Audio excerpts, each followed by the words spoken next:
Today, we are undertaking an intensive exploration into one of the most painful and truly impactful events in modern Australian history. We're talking about the Port Arthur Massacre of 1996 and the complicated, tragic life of the man responsible, Martin Bryant. It's an event that fundamentally and almost immediately reshaped the nation's laws, and you could say its social contract. Exactly.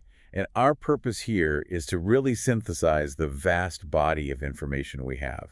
Everything from the clinical assessments and detailed timelines to the far-reaching political and legal fallout. We're trying to understand the full trajectory, the roots of the tragedy, and the unprecedented consequences that followed, not just in Tasmania, but right across Australia. And we have to navigate this with the utmost respect for the victims and their families. It's so important to state that up front. Absolutely. 35 people lost their lives that day. 23 others were injured. The suffering was and is immense.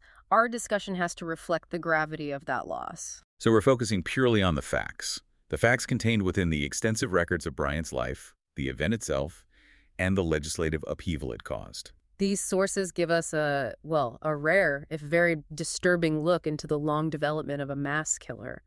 And they reveal crucial, documented warnings and institutional failures that happened years before the tragedy. Start at the beginning. Okay, so Martin John Bryant, he was born in Hobart in 1967, the first child of Maurice and Carleen Bryant. And the family had two homes. They lived between Lena Valley, a suburb of Hobart, and a beach home in a place called Carnarvon Bay. And here's a truly terrible piece of irony. That beach home was right near the Port Arthur historic site, the eventual location of the massacre. It is. And what stands out immediately when you look at his mother's recollections is this consistent theme of him being different. Yeah. And his destructive behavior. It was noted almost from infancy. She described him as an annoying and perpetually different child. Right. And even as a toddler, he showed this inability to play normally. The sources say he would frequently just destroy his toys instead of, engaging with them. That's not just childhood restlessness, is it? No. It really suggests a fundamental difficulty with interaction, maybe even with empathy, right from the very start. And that early pattern led to professional consultation remarkably early on. It did. The sources mention a psychiatrist who examined a young Bryant and delivered a really stark assessment. He told the family that due to his aggravating behavior, he would likely never be capable of holding down a stable job. That's a powerful statement. It's an indication that his behavioral challenges were seen as severe and long-standing decades before the massacre itself. Absolutely. And his abnormal conduct, it was visible outside the home, too.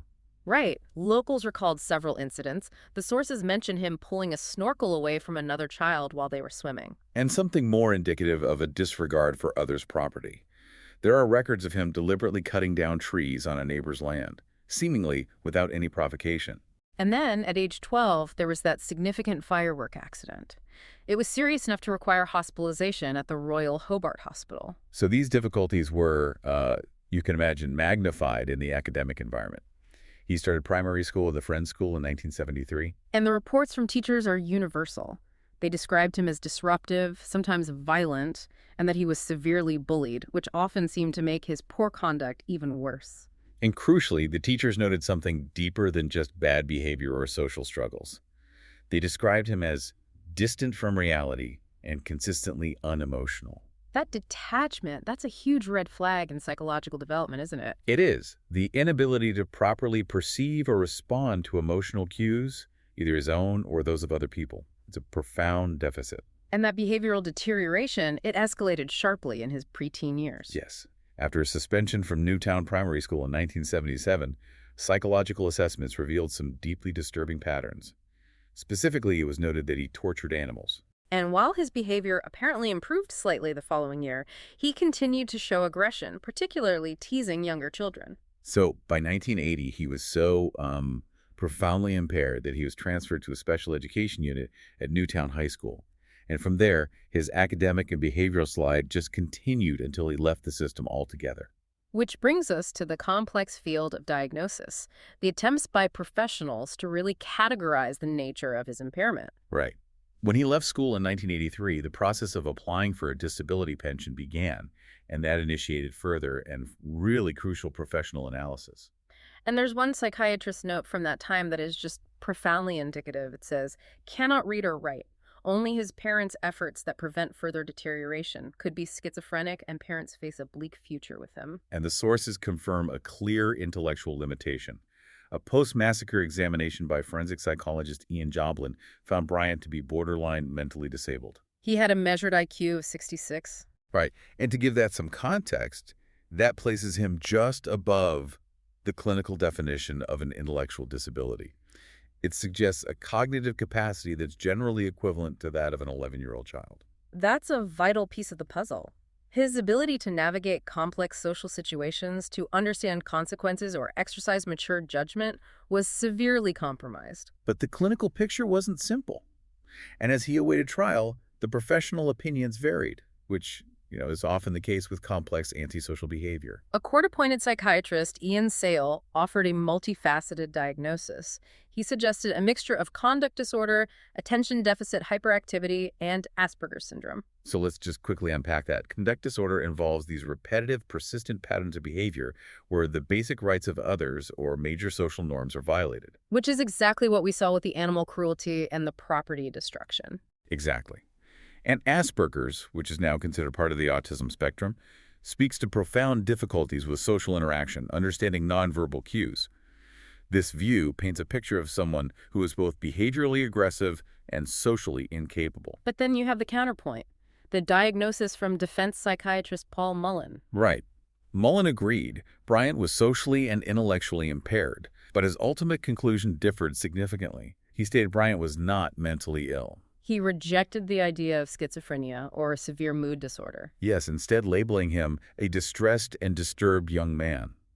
And that distinction, not mentally ill, holds enormous legal and social weight. It does, because if he wasn't legally mentally ill at the time of the crime, he was fully culpable for his actions, regardless of his low IQ or his severe social deficits. And this debate really highlights the difficult intersection between clinical definitions and the legal standard for culpability and criminal responsibility. This complexity just makes the documented warning that came before all this that much more chilling.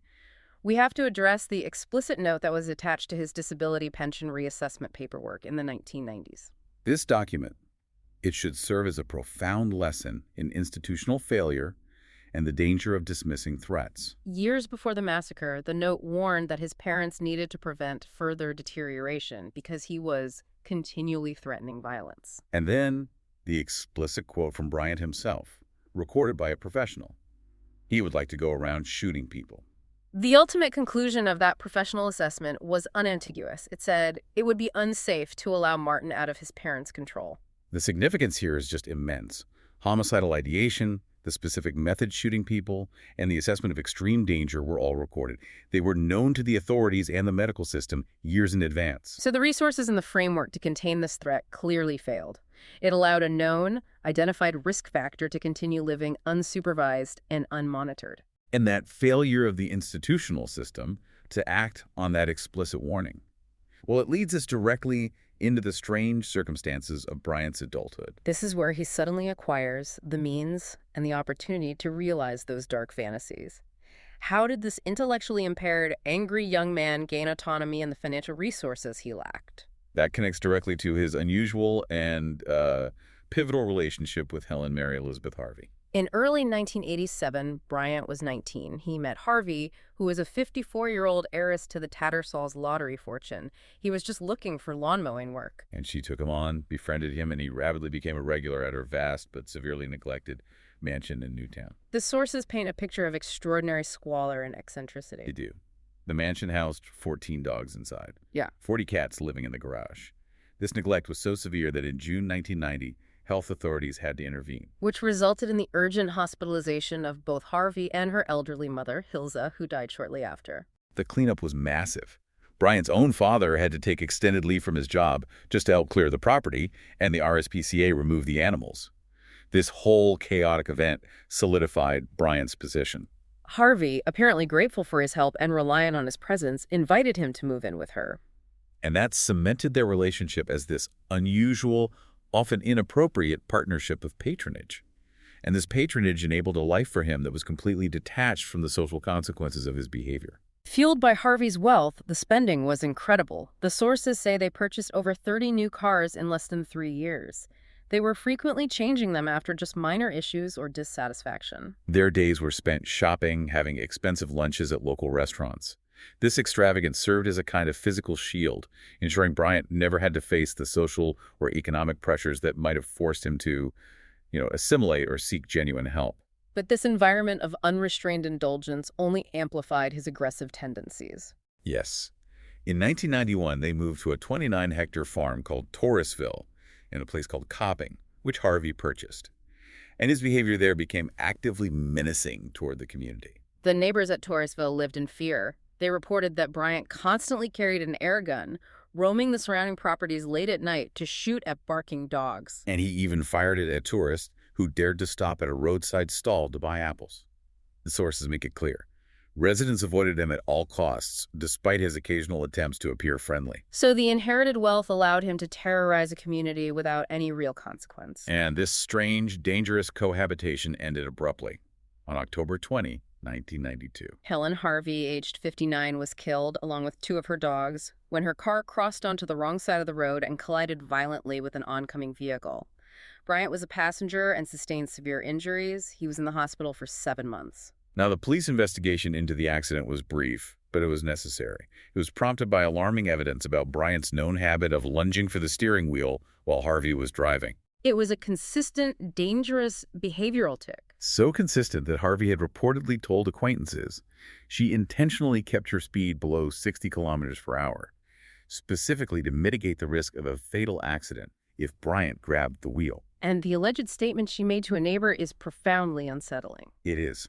She allegedly said, "One of these days, the little bastard Bryant is going to kill me." So while the incident was ultimately ruled an accident, the documented context clearly suggests a life lived on the precipice of danger because of Bryant's lack of impulse control. The immediate outcome for him was financial security. Bryant was the sole beneficiary of Harvey's will. He inherited assets valued at more than AU $550,000. However, this wealth immediately triggered an intervention. His mother successfully applied for and was granted a guardianship order which placed his assets under the control of public trustees. And that was due to his officially diminished intellectual capacity and what they called his vaguest notions of financial management. That guardianship order is a critical institutional detail. It acknowledged he was unfit to manage large sums of money, yet the tragedy had already given him the security and independence that eliminated any need for him to seek employment or social integration. The financial vacuum was filled, but the social and psychological vacuum that remained. And just 2 months later, a second tragedy struck, this time involving his father. Maurice Bryant, aged 60, was found dead in a dam at the Copping property. He had been struggling emotionally, he'd been prescribed antidepressants, and he had subtly transferred his joint accounts and utilities into his wife's name shortly before his death. On August 14, 1993, a note saying, "Call the police," was discovered pinned to the door of a farmhouse, and several $1,000s were found inside Maurice's car. After a 2-day search, divers located his body in the dam closest to the house. And the detail here is stark. He had a diving weight belt fastened around his neck. While the police described the death as unnatural, it was ultimately ruled a suicide. So the rapidity of these 2 deaths, both under suspicious circumstances involving the only people providing him with any structure or companionship, resulted in Bryant inheriting a second major sum, AU $250,000, from his father's superannuation fund. So despite being financially independent, even wealthy, Bryant was now completely alone. His social awkwardness, which had been cushioned by Harvey's eccentricity and his father's management, became immediately apparent. Right. He sold the Copping farm, but he kept the Newtown mansion. And his attempts to project a successful image only highlighted his detachment. He began dressing in these increasingly eccentric outfits: a gray linen suit, a cravat, lizard-skin shoes, a Panama hat, carrying a briefcase. He was telling people he was a high-paying businessman. He also favored an electric blue suit with flared trousers and a ruffled shirt for dining out. And there's an anecdote from a restaurant owner he frequented that captures the true state of his isolation perfectly. What did they say? The owner noted the general reaction to Bryant's attempts at connection. They said, "It was horrible. Everyone was laughing at him, even the customers. I really felt suddenly quite sorry for him. I realized this guy didn't really have any friends." So the wealth provided a stage, but only for ridicule. Exactly. And this profound loneliness drove him to desperately seek connection, even if it was artificial. Between 1993 and 1995, he took 14 overseas trips. He racked up 3 pages of domestic airline summaries. But he reported feeling just as lonely traveling as he did at home. He enjoyed the flights, though, because the passengers sitting next to him had, in his words, no choice but to be polite. He could speak endlessly to a captive, if unwilling, audience. But this artificial connection was entirely insufficient. His psychological state deteriorated sharply. He became suicidal. He stated he'd had enough, feeling that more people were against me. When I tried to be friendly toward them, they just walked away. And his self-medication, particularly with alcohol, accelerated dramatically in the final 6 months. Although he was sober during the massacre itself, his daily consumption before the event had climbed to half a bottle of Sambuca, a bottle of Bailey's Irish Cream, plus port wine and other sweet alcoholic drinks. This severe consumption suggests a final accelerated spiral into despair, self-pity, and destructive planning. And it was during this period of absolute isolation and despair that the long-dormant threat, that desire to go around shooting people, documented years earlier, resurfaced. Right. Bryant stated that the plan for the massacre first occurred to him somewhere between 4 and 12 weeks before the event on April 28, 1996. So let's transition now to the timeline of the attack itself, an event characterized by both premeditation and chaotic, indiscriminate violence. And the sources provide conflicting accounts of his exact motivation. One was simple attention-seeking, the alleged statement that he would do something that will make everyone remember me. But the source of the idea, the specific idea, seems to be linked to media events. Dr. Paul Mullen, the defense psychiatrist, suggested the recent Dunblane massacre in Scotland was the specific catalyst. That had happened just weeks earlier. It was the first mass school shooting in Britain. Bryant allegedly followed Dunblane closely in the news. Mullen argued that before Dunblane, Bryant was only contemplating suicide. But the media coverage of the killer, Thomas Hamilton, allegedly changed everything. It provided him with a framework and a methodology for destructive action. So the violence did not begin randomly. It started with specific personal revenge. The first victims, David and Noeline Martin, they owned the Seascape bed and breakfast. And they were targeted because they had successfully purchased the property, beating Bryant's father in the bidding process years earlier. And Bryant harbored this deep, specific, and disproportionate grudge. He believed the Martins bought the property purely out of spite toward his family, and that this loss caused the depression that drove his father to suicide. It was this perceived grievance that initiated the horrific sequence of events. Bryant drove to the Seascape guest house and fatally shot the Martins. He then stole their weapons, which he needed to augment his own arsenal, and the property keys, and drove the very short distance to the Port Arthur Historic Site, a major tourist destination and a place he knew from his childhood. His arrival at the historic site demonstrates this chilling blend of the mundane and the monstrous. He paid the entry fee for the site. He parked his yellow Volvo 244. He then entered the Broad Arrow Cafe, carrying a large blue sports bag which contained his weapons. He sat down and ate a meal on the veranda. And before launching the attack, he attempted to engage with strangers. He commented on the lack of wasps and the scarcity of Japanese tourists. These are the last recorded interactions of a severely isolated man attempting to blend into normality before unleashing terror. Once finished, the shift was immediate.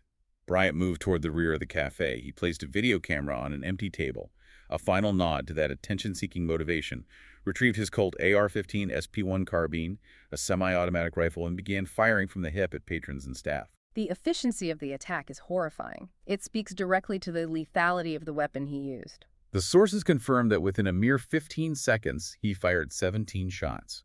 And those 17 shots killed 12 people and wounded 10 in that single blast. He then moved to the other side of the cafe, fired 12 more times, killing 8 more people and wounding 2.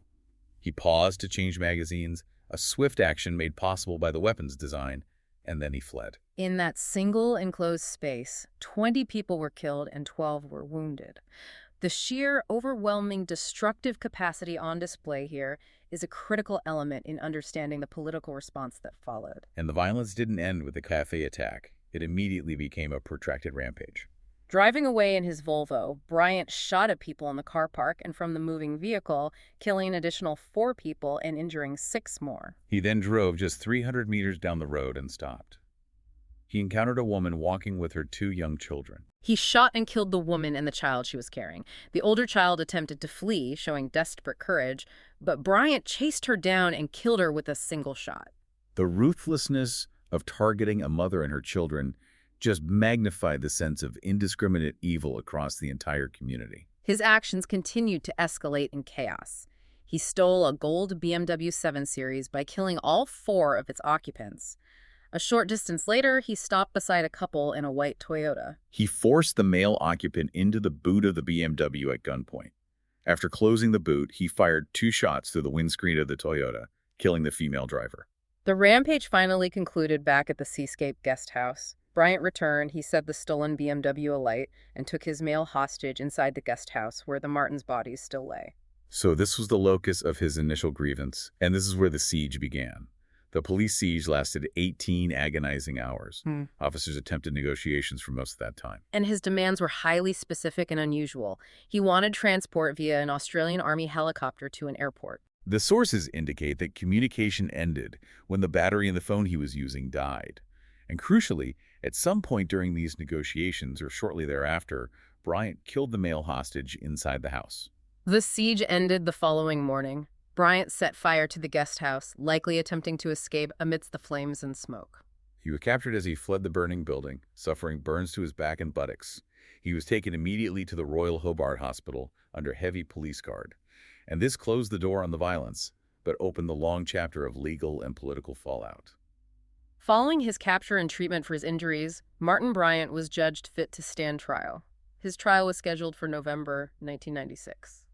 Initially, he pleaded not guilty to the 35 counts of murder and numerous other charges. However, his court-appointed lawyer, John Avery, executed a crucial strategic move. He successfully persuaded Bryant to change his plea to guilty on all charges. And this decision prevented what would have been an emotionally devastating and extremely high-profile trial.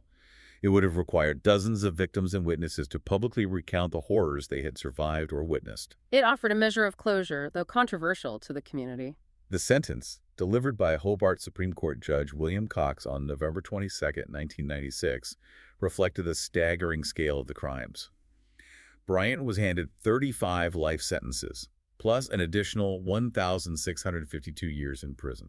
And the sentences were explicitly ordered to be served concurrently, defined as for the term of his natural life, which unequivocally denied any possibility of parole. His imprisonment began in absolute isolation. For the first 8 months, he was held in a purpose-built suicide prevention cell in solitary confinement. This isolation was deemed necessary not just for his own protection against self-harm, but also for his protection from other inmates, given the nature and notoriety of his crimes. He remained in protective custody until November 2006. In 2006, he was moved to the Wilfred Lopes Center in Hobart, a secure mental health unit operated by the Tasmanian Department of Health and Human Services. That's a specialized 35-bed facility designed for inmates with serious mental illnesses. Right. And while the interior allows for more free movement than a standard prison block, the external security remains maximum level. It's enforced by a triple-wall perimeter and private contract guards. But even within these secure environments, his volatile behavior has led to incidents. In 2003, another inmate sprayed him with cleaning solution, which required a transfer to the Royal Hobart Hospital. And his self-harm attempts have been documented multiple times, including slashing his wrist and throat with razor blades in March 2007, which necessitated further hospitalization. He currently remains housed in the maximum security Risdon prison near Hobart. Now, the immediate, intense media coverage following the massacre created a powerful cultural shockwave, but it also immediately raised some profound questions about journalistic ethics and the integrity of the legal process. This event became a textbook example of how media sensationalism can potentially prejudice a fair trial. The most criticized and arguably damaging practice was the manipulation of photographs. The Australian newspaper and several other media outlets published photographs of Bryant where his eyes had been digitally altered, specifically to make him appear deranged and glaring at the viewer. It was a clear attempt to depict him as a recognizable monster before the legal proceedings had even concluded. And disturbingly, these manipulated photos continued to be utilized by media outlets for a decade, cementing a public image that was intentionally distorted. There were also concerns that some of these images may have been illegally obtained from his home after it had been sealed off by police. The legal system reacted swiftly to this perceived contempt of court. Tasmania's Director of Public Prosecutions issued warnings and writs against several major organizations, including the Australian, the Age, the Hobart Mercury, and the ABC. The argument was that the sensationalist coverage undermined Bryant's right to a fair trial, irrespective of the overwhelming evidence against him. And the media pushed back forcefully. This ignited a significant national debate about the legal framework itself. The chairman of the Australian Press Council at the time, David Flint, argued that since newspapers frequently ignored contempt of court provisions due to the immense public interest, it was the law, not the journalists, that needed updating. So he was suggesting this change would just reflect the evolving reality of modern reporting. Right. But critics rightly feared it could open the door to unchecked trial by media. The entire affair really underscores the struggle between the public's right to information and the legal system's need for due process during a national trauma. And the event's grip on the national psyche remains strong. It filters into art and culture. It does. In 2012, a Sydney artist, Rodney Popple, won the prestigious AU $35,000 Glover Prize for a landscape painting depicting Port Arthur with Bryant holding a firearm in the foreground, a move that sparked immediate controversy about glorification versus artistic commentary. And more recently, the 2021 film Nitram, directed by Justin Kurzel, explored the details of Bryant's life leading up to the massacre, choosing to depict the isolation and background rather than the violence itself. Yes, and Caleb Landry Jones, who portrayed Bryant, won the Cannes Film Festival Award for Best Actor. This continued focus demonstrates the enduring, complicated, and often controversial cultural reflection on this singular tragedy. Now, while the background and the legal proceedings are essential, the singular most defining global consequence of the Port Arthur massacre was the immediate revolutionary political response regarding firearms legislation. This event fundamentally redefined Australia's approach to public safety. The massacre acted as the undeniable catalyst for change. The Australian government, led by then Prime Minister John Howard, moved with unprecedented speed and bipartisan cooperation. Within just 12 days of the attack, the government secured the agreement of all state and territory governments to implement extensive firearms restrictions. This consensus was a monumental political achievement. It showed extraordinary national unity in the face of crisis. The legislative mechanism was the National Firearms Agreement, or the NFA, and the new laws were comprehensive. They specifically targeted the types of rapid-fire, high-capacity weapons Bryant used. Key restrictions included the restriction or outright banning of semi-automatic centerfire rifles, repeating shotguns capable of holding more than 5 shots, and high-capacity rifle magazines. Additionally, limitations were placed on low-capacity repeating shotguns and rimfire semi-automatic rifles. So the legislation effectively created this massive, coordinated national scheme that standardized gun control laws across all jurisdictions.